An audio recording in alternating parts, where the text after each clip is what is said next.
Oh my goodness, ladies and gentlemen, greetings from Somerville. Greetings from Somerville. This is exciting. We are here with my boy JC. Title of all the titles I have done on this show, I love giving job titles. Aircraft Refueler. JC. What's going on? How's it going? Welcome to the quote studio. Welcome, my man. Aircraft Refueler. When we were talking about doing the podcast together, I was just like, you seemed like you had fun stories, but this is you had a job as an aircraft refueler, which I didn't even know existed. Right. So for our audience, tell us what that even is. I mean, it sounds obvious, but aircrafts need fuel. And it's my job to pull the truck up and literally put the fuel in. You're the gas man. Yeah, I'm the gas man. How much gas does a plane take? Oh my gosh, it just depends on the aircraft, but I mean these things take thousands and thousands and thousands of gallons. So literally though, like you pull out. Is it like when I go to get my car refueled? Is it just like absolutely? The truck pulls up and then you you pull out the hose. If it's an overwing, it's kind of like the gun of the gas station. Right? But if it's a jet, then it's like called a single point, and you take this thing and undo the panel on the plane, and then you hook it up, and you got this thing called a dead man that actuates the flow. Is there unleaded and super premium? Oh, there's like better stuff, like just like for the fancy planes, they get the highest. Well, there's Jet A for turbine. Okay. And then you've got low lead for piston. 100 low lead. Okay. And it's funny. I mean, me and my friends, we've actually taken 100 low lead and put it in a guy's car, and it makes it go like when you start it up, it's like You put airplane fuel in a car. Technically you can. Technically you can. It didn't zonk the car out? No, I mean I think he needed all new pistons at the end of it, but he was getting rid of it anyways or junked it or whatever. The process along. Sure, yeah, absolutely. So now this is something. Do you have to have training? Do you have to go to any kind of school for this? Yeah, I mean, not so much. It just depends on where you're at. What airports, like major airports and everything. Sure, you got to have a security clearance. You've got to have the clearance for the airport.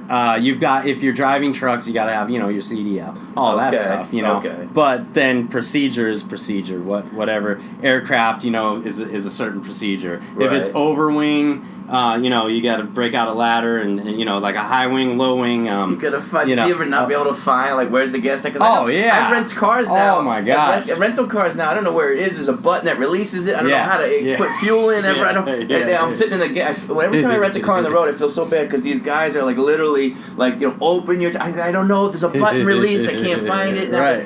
Does that exist on planes? Yeah. I mean, now back in the day, when in the '90s, the internet was there, but not like it is now. Now you just type in name aircraft where you find the information right there. But once you do it a while, you start going, oh, this is this or this is that, and I know where that's at, and the procedure and everything like that. Nice.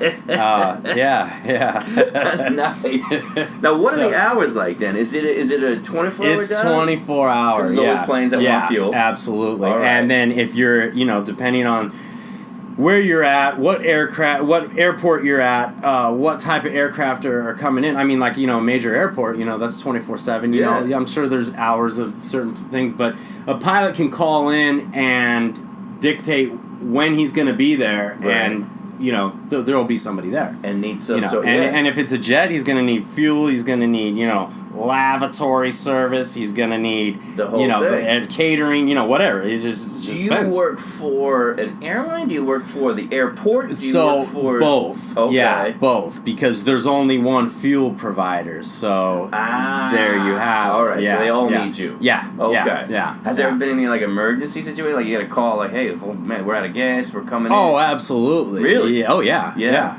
Then they'll never do like that. You ever watch one of those crazy skid landings or anything, or like a Yes.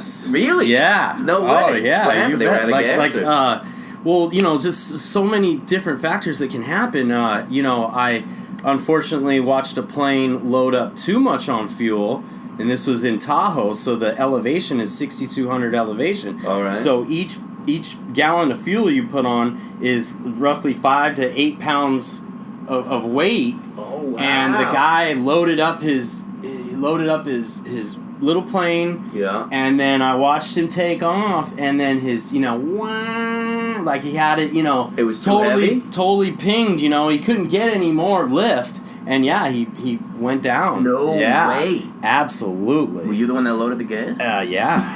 Yeah. So then it created a huge forest fire.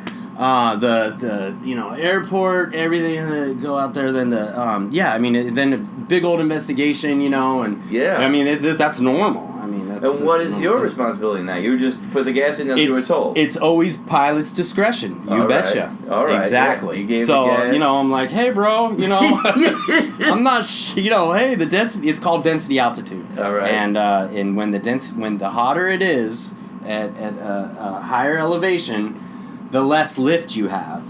So, okay. So you really And so you kind of were. And I'm not a it? pilot, and whoever's listening, but that's the gist of it. Yeah. That's the gist of it. But And yeah. You kind of mentioned it. Yeah, like, yeah. I was, hey, it's a lot of bags fuel. you're putting on there, and thankfully, he What was his response? he was able to crash. And he's just like, I got to get out of here, It's a business guy or whatever. And it was a really, I think it was like brand new plane, No way. Yeah, really. Just a little one though. Yeah, it was a little one, like 4-seater. Jeez. But this guy he went up and then I saw him. And he's trying to get over this mountain and then just couldn't get any more lift, and then it just kind of went limp, and then he's like kind of free falling, and then he was able to like pull out of it, and then. But just wrecked the whole plane. Sure. Forest fire. He was fine. Oh, no way. Yeah, He survived. he walked away. There's He walked there's away. a happy ending. Yeah, All right. yeah. But sometimes it's not that way. Have you seen him since? Be like, hey, dude, told you. It was a trip. So How do you yeah. even get into a job like that? It's no problem really. But I mean, what made you? Did you see an ad in the paper? I always like to be outdoors. You want a fuel? You want to be outdoors? Yeah. I'm an outdoorsman. Yeah. And Tahoe is amazing. It's beautiful. Were you living there in Tahoe at the time? Yeah. Okay. Yeah. It's beautiful. There's all your seasons. It snows. It's great summers. And beautiful. Right? Yeah. You can snow ski and water ski in the same day. Yep. Like, I remember that. Yeah. Okay. It's awesome. What brought you to Casinos. Tahoe in the first place? That's right. Yeah, I grew up there. Yeah. Oh, well, yeah. okay, South you're Lake from Tahoe. there. Yeah. I love it. Yeah. I love it. Absolutely. You got everything there. No, you do. It's So, one of the best kept. Yeah. Yeah. And the casinos, as a comedian, I definitely make my rounds. Yep. They've kind of revamped those casinos now a bit too. They're trying to, because they were old and the smoky, but now they're a little cleaner, a little nicer. Yeah. I love it. Do you get back at all?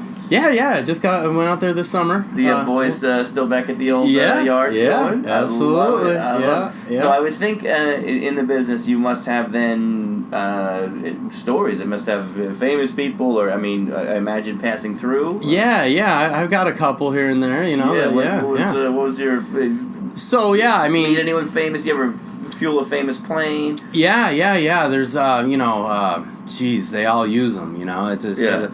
But this one time, the king and queen of Malaysia came through. Are you serious? Yeah, that plane. Yeah, landed in their big old Gulfstream 3, Gulfstream 4, whatever it was at the time, and they're traveling in style and Secret Service everywhere, and really? Do you have to get checked out in advance then? Yeah, you have to. They kind of who are you? Yeah, they'll come survey everything beforehand. Really? Yeah, take samples of the fuel truck, make sure you're. Is that right? Yeah. Oh wow. Yep. And that's anywhere. That's normal procedure. But now that's Malaysia, so that's not our government. Is our government involved in too? Like, are they there with you going, hey? Yeah, so that'd be our Secret Service, and then they've got theirs. Okay, so it's our guys checking it out. All right, and it's scouting you out. Yeah, I love it. Yeah. Now, when people fly like that, private jets, I don't know, bands and all that kind of. Do they own the jet, or is it like they rent them? So the king and queen of Malaysia, they certainly they probably had their own jet. Their jet. Yeah. It sounds like they weren't Ubering on a jet. No. But there is that type of stuff. You can buy into like a quarter share type thing, and Exactly. and then you can if you're a band, you're doing a tour or anything, then they'll have a crew for that tour to get you to wherever you need to go. That's their thing. Mm-hmm. Yeah. Because I remember the only time I've ever been on a private jet was, and I talk about it in my act, was with Brad Garrett, and we took a private jet up to a show in Woodstock, New York, and it was out of Jersey. It was the coolest day of my life, and the whole thing. And I didn't know how it worked. I was like, "Is this your plane?" He's like, "No, it's not my plane. Believe me, it's just it cost X amount. I don't know what it cost, but I was like, this is the way to go." But we didn't go. We didn't go to Newark Airport. We didn't sit in security. Nope. We didn't do anything. Nope. Well, I didn't have to buckle my seatbelt. Like, the captain's like, open a beer, have a fun time. Like, well, this is the way to do it. Yeah, I know, right? So, what are some of the fun? Give a funny story, crazy story. Tell me something that what you think about the job. How many years did you do it? I did it a while, like probably about 10 years. Okay. Oh, wow. 10 years. For a while. Yeah. Okay. And is it? I don't want to be personal, but is it pay decently? Is it? Not really. Okay. No. It's just a job. I had to have another job too. Okay. You're not retiring on the okay. Definitely not. Okay, and when you think about it, what stands out? What kind of stories? So there was this one night, the crew were all trying to get out of there. 6 o'clock was the closing time of the place we were working at in Tahoe, the airport there. Closes at 6 this particular. It was and so about 5:55 this guy, comes in on the frequency. He's like, hey, you guys, are you guys down there? Are you guys down there? I'm gonna need some fuel. And the girl in the office was like, well, we're getting ready to close. And he goes, I'm coming in there anyways. And so he lands, and he just kind of taxis on right up to the front of the office there. And it's kind of like a tail dragger. It's like a little tail dragger, so it's a smaller plane. What does that mean? That's the kind of plane? It's kind of like it's got 2 wheels at the front, and then it's got a wheel on the tail. Gotcha. So so first of all, this guy's like cruising to the right, to the left, because he's got to see where he can go. So he's right, left, because if you go forward, you can't see where you're going. So. Well, I'm confused. What do you mean? If you go forward, you. If you were just going forward, you're looking up. Because I got you. Yeah. Oh, so his plane is sort of tilted up. Oh, yeah. wow. So this. So for our listeners, we're sitting here talking, but literally the front of the plane is kind of up, and the back is down. Yeah. So he can't. If he looks straight, he can't see. Yeah. So he has to go from left he's got to peer right, to the left to right. Oh my goodness. So is that just how the plane is actually designed? Yeah. That's just. And so when you're looking at it, it's like, what is this guy doing? Yeah. But this particular night, we were really like, what is this guy doing? Because he's just over the frequency really quick. I gotta get some fuel, and so he pulls up into the front of the office there, and his door I could tell it's like not really on. It's and so he finally gets it open. He's like fumbling with it, and I'm standing out there like ready to talk to him, and he finally gets the door open. The whole thing kind of falls onto the wing, like the door of the plane. like there's kind of falls out, and he's like, I just need a little taste. Give me a taste of some fuel. And he's like talking like this. I'm like, okay, all right. So we get the truck out there because we want to get out of there. So we start fueling the plane, and it's a high wing. So we got the ladder out, and we're there. So one of my guys, he starts fueling one side. Fine, no problem, and then I start fueling the other side, and just as I start fueling it, I can tell that the tank's empty, and I'm like, well, that's strange, he only took like 3 or 4 gallons on this side, and this seems to be empty. I mean, there was a little fuel in there, so I start fueling it up, and then just as fast as I'm fueling it up, it starts just kind of coming out on the bottom there, like there's a leak. There's a hole, yeah. And so he, I guess, puts down a credit card, and then he's like ready to, he's already in his cockpit there, ready to go, and I'm like, sir, you're leaking here. He goes, oh no, it's okay. Don't worry about that, And I'm like, okay, so top him off, and so he's top off is where you top off the fuel tank there. Sure, I put the cap on, but the thing's just coming out bottom of the wing there, and so we get the truck cleared. turns on his engine and starts going left, right, and cruising out to the thing there. Take off. And he takes off and just with spewing fuel. Are you serious? Yeah. Just And I'm taking like, what are you doing? And he seems to know. He knew that he had some kind of, leak in his tank like there. a hazard? I would think so. Yeah, but I mean, for you guys, don't you have a policy? Like, guys, you can't just keep spilling gas all over the place. Right. I mean, there's many laws against that and everything, but this guy was just like, I gotta get out of here. And, it's not like he was on the run or something. I know. It was so strange because me and my boy was like, did that just happen? And just as quick as he came in, he was back out. I love and, it. Did he get the door closed? He got the door closed, he got everything, and then, but that explains why his right fuel tank was, a little bit. That explains why he had to land. Exactly. He had a gas to get in 10 minutes. So, yeah. So, he's kind of like this pirate-looking guy. I don't know. That story just sticks out, really. Yeah, So I can see why. Kind of funny. Do you ever flip it and go, you're on the plane now? Have you ever flown a plane? Have you ever... No. Okay. No interest? Not a thing? interest. Helicopters? No, none of that stuff? I mean, I've gone up, in helicopters. Obviously we fly a lot. Yeah. Everything like that, but yeah, not a thing. No, I'm the fueler. I got this. Yeah. Oh man. I just can't even imagine what that would be like. When you get to the airport, do you have, because I know I go to the airport, I got security, I got TSA, I got to go through all this stuff.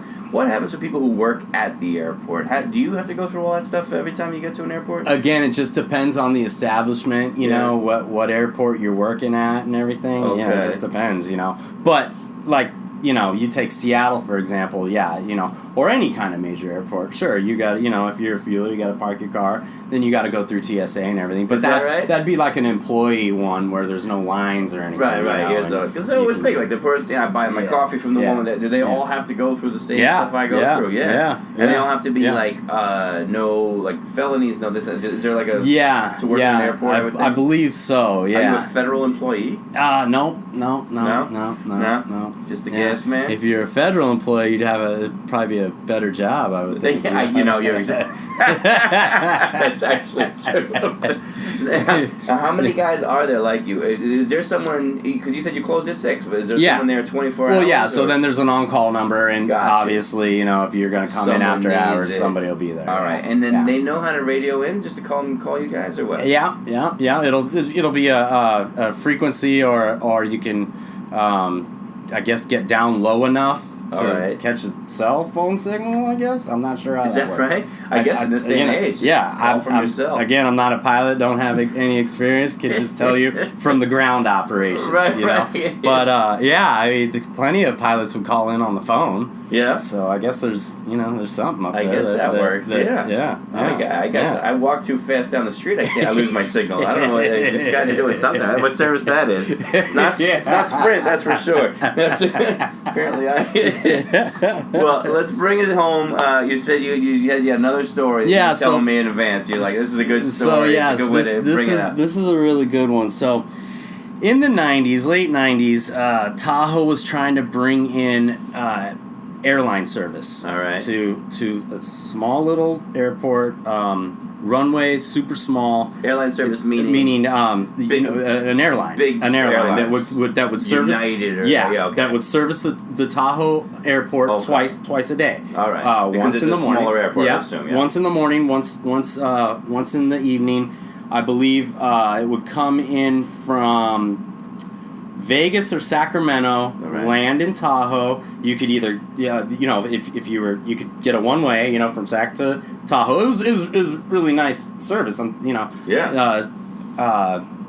of bummed it didn't work out. Yeah. But anyway, so then it would leave Tahoe and it would go to Reno, and then I think back to Vegas or something. They had kind of like a little route going there, and well, I knew at this time that this airline service wasn't going to last much longer. It was it costed way too much money to come into the Tahoe airport. You got ramp fees, you've got certain noise fees. You can't. You're just an airline jet coming in there. It's loud. It's big and loud. It's loud, and it uses every inch of that runway to land and take off. And how many runways are there? There's just one. Oh, there's just okay, one. Yeah. So and it's a big deal. And and even now, there's no tower. Okay. So you're kind of like radioing out, like, "Hey, I'm an aircraft. I'm about to land, so don't get in my way," type thing. Right. So it's really kind of dodgy. It is a little dicey there. Yeah. So I knew towards the end here that this airline wasn't going to last much longer, and I knew that this was probably going to be maybe one of the last times, or one of the last times they were going to be coming in, picking up some fuel, and taking off. Yeah. Well, this particular time, business like normal. They land. We bring the air stairs out, the people who are going to get off, the people get on, and the pilot gives us a fuel order. So, we go over there and start fueling the aircraft and get the order done and pull away the truck, and we've got these chocks underneath the tires there. Right. And, you pull those, obviously, when they're about to taxi out, when they got the engines up and everything like that. So they throw down the company credit card to the girl in the office, and that's that. No problem. She's busy, so she finally gets the transaction later on, but the pilots are like, "Okay, well, we're good." So they get up, we pull the air stairs out, they fire up the engines, and now I'm on a headset with them at the nose of the aircraft because I'm going to marshal them out, right? All right. So, and I've got another radio here that's kind of like into my ear to where I can hear my bass. Okay. Obviously, the girl in the credit card. The credit card. And the girl in the credit card, she's actually, it's kind of like she's been there forever and ever and ever, and works with the owner of the place, and she's pretty high up and everything like that. And so they got the engines full bore and they're ready to taxi, and I'm hearing in my earpiece, like, "You don't let them go. Don't pull their chocks." The chocks out under the wheels. Yeah. No, they owe us way too much money.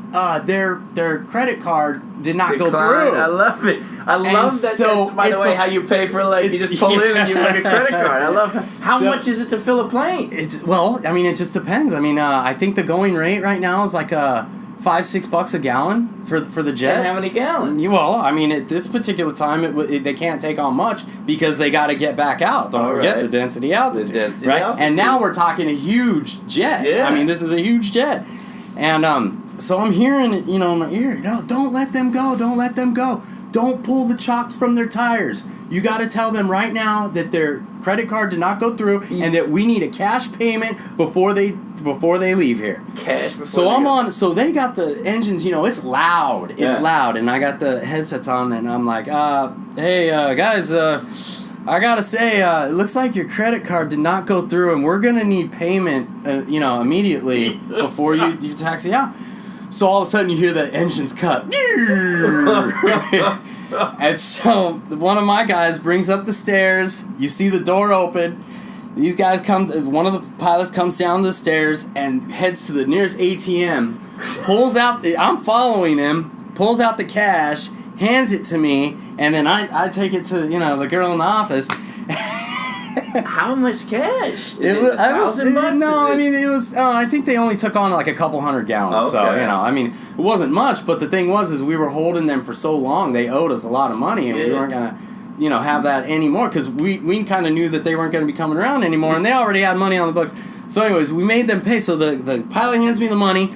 He walks back up the stairs, and put the engines on, and then finally taxi off. But you should have seen the faces of some of these passengers looking out the window as because you would see, I walked with them to the ATM. Exactly. That would really throw your confidence in this oh my gosh, flight you're about absolutely. to take. Yeah. That's what I'm saying. Yes. The pilot can't afford the gas. It's like losing the keys or something. It's just like, what's happening in this right now? These guys, I love it. I love it. Yeah. So I just think it's hysterical. Yeah. This type of stuff happens, I'm sure, all the time. But I think it's hysterical that you know, that's exactly how. It's funny that I pull into a gas station and for gas, and I mean that's the same kind of idea. It's the same thing. Pulling in and just looking. Yeah. And I'm from New Jersey. I think the only state in the entire country that you still get gas service. We can't self-serve in Jersey. Right. We still they have it for whatever reason. Right. It's a law. Oregon as well. Is it Oregon as well? Okay. Oregon as well. Yeah. It's interesting. I think it's a strange thing. I know. But the next time I'm ever pulling in for gas at the Wawa or wherever I am in Jersey, I'm going to be thinking about you and the $800 diesel bill.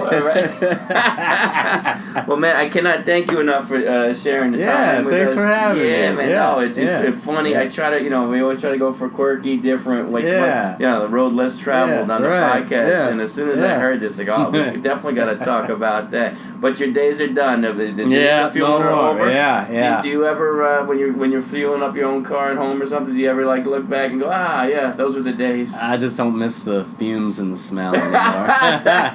The fume, because as a kid growing up, I used to love the fumes. Well, I did too, but that's not. And then you do it. My brother, man, we would love McDonald's growing up, and then my brother got a job at McDonald's, and then like every day over the burgers, clothes coming home, and all of us got over McDonald's.